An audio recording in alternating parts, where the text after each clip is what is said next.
cabina and for give us some space.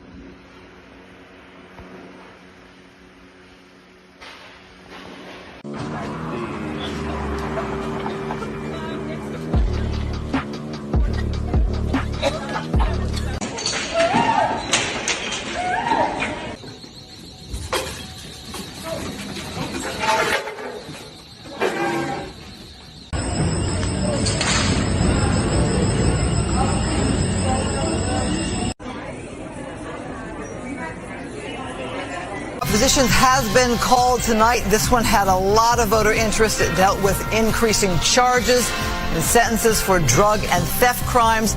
This has been called. Look at the difference in the numbers. That yes vote at 71%. Operation Ugly Sweater. The sweater stolen? Sacramento County Sheriff's deputies in the organized retail theft unit are undercover this week. We're watching two businesses Searching for shoplifters showing up in stores alongside paying shoppers buying gifts for the holidays. After the passage of Prop 36, we now have the ability with two previous convictions, even if they're misdemeanor convictions, to be able to charge someone with a felony regardless of the dollar amount. Before Prop 36 went into place Wednesday, suspects arrested for stealing merchandise under $950 only faced a misdemeanor. And it didn't matter how many previous tickets they had, they didn't spend any time in jail and could keep on shoplifting. Suspects are very open about the fact that they know that theft in the state of California under $950 is a misdemeanor. They have no problem telling us, well, I didn't steal a felony amount. This is day 2 of Prop 36 going into effect. Now, as deputies prepare for another day of stopping retail theft, some of them are starting to pick up on the fact that Prop 36 means they're actually going to physically go to jail, so they may try and run a little bit harder. they have more ammunition to keep repeat offenders out of stores. Definitely our officers are feeling more empowered. We're feeling like, we're not just, racking up another citation. Our officers feel like what they're doing matters and that they want to do the extra legwork to make sure that we get a good conviction. Have you been arrested for theft before? Please let me get a citation. Yes, I have. Please. How many times? A few times. Because she's eligible for Prop 36 with the wine to take her. Instead of being released with just a ticket, more shoplifters are now headed off to jail.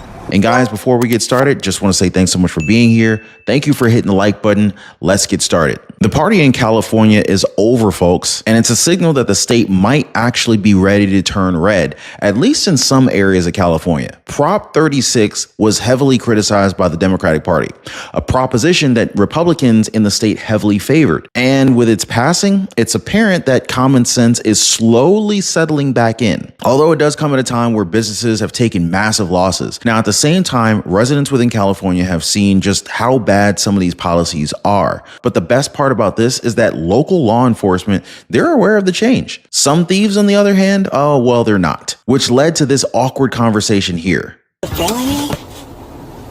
New laws. Stealing is a felony. And this is Orange County. They don't play. No, they don't play. Repeat, shoplifters here in California are learning the hard way that Prop 36 is now in effect. Seal Beach Police releasing that video highlighting a recent retail theft and to promote the changes brought up by Prop 36, which now creates stricter penalties for organized theft. This video is part of the department's Don't Steal in Seal social media campaign and highlights 3 people who stole over $1,600 worth of merchandise.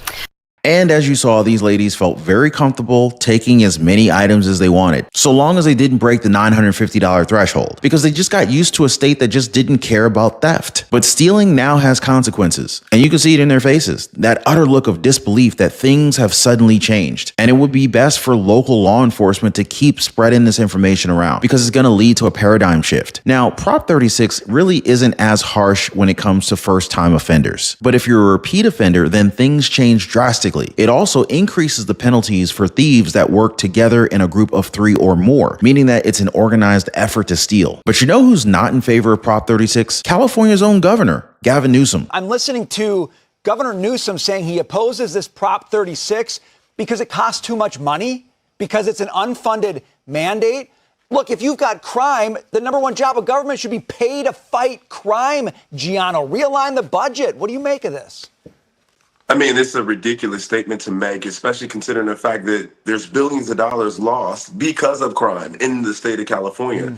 I used to live in Los Angeles, California, moved to Miami during COVID, and I got to tell you, I wanted to go back to LA, but it's become unlivable for many of the residents there, and especially people who love the natural beauty of the state. The policies there, including George Gascon, the district attorney there, the progressive district attorney, has put Californians, and especially those in Los Angeles, in a position that they cannot go outside without fear of being attacked, maybe being robbed. You had people, especially during COVID, that were getting robbed in Beverly Hills for their watches in restaurants while they were sitting and eating. This is insane that the governor isn't supporting this measure. Yeah. Thankfully, Gavin Newsom does not speak for every person that's living in California. And with the frustration within the state building up right now, they have now finally stood up against Gavin Newsom. Proposition 36 is now in effect across California. Voters approved the measure with 68% of the vote last month. Overwhelming.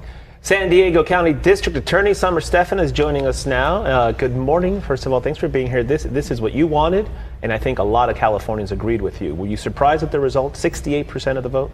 You know, I wasn't surprised based on what I was hearing on the streets, in the stores, the frustration, the anger, the feeling of being left behind, having victims and businesses trampled by crime. Fentanyl, killing children. So I felt it on the streets, but if you were to hear the researchers and those kind of talking heads, it made it sound like it's not going to go anywhere, but for those obviously did. And this is what some of these Democratic officials are missing here. They're missing the entire point of leadership, because a leader needs to understand his or her constituents. And these people from California, they're fed up. They're pissed off. They're tired of stupid woke policies that only affect those who try and obey the law. Now, this is just the beginning, but the expectation is that crime will slowly go down, hopefully, and that the norm will go back to a society where crimes are actually considered crimes. So what do you guys think about this? Now, speaking of crimes, a shocking report from the Washington Post, it may have just exposed President Joe Biden for committing the greatest crime of all of them. Now, I covered this in a previous live stream that you got to check out right after this one. As always, I appreciate you guys being here. Thanks so much for hitting the like button and subscribing. We'll see you guys next time.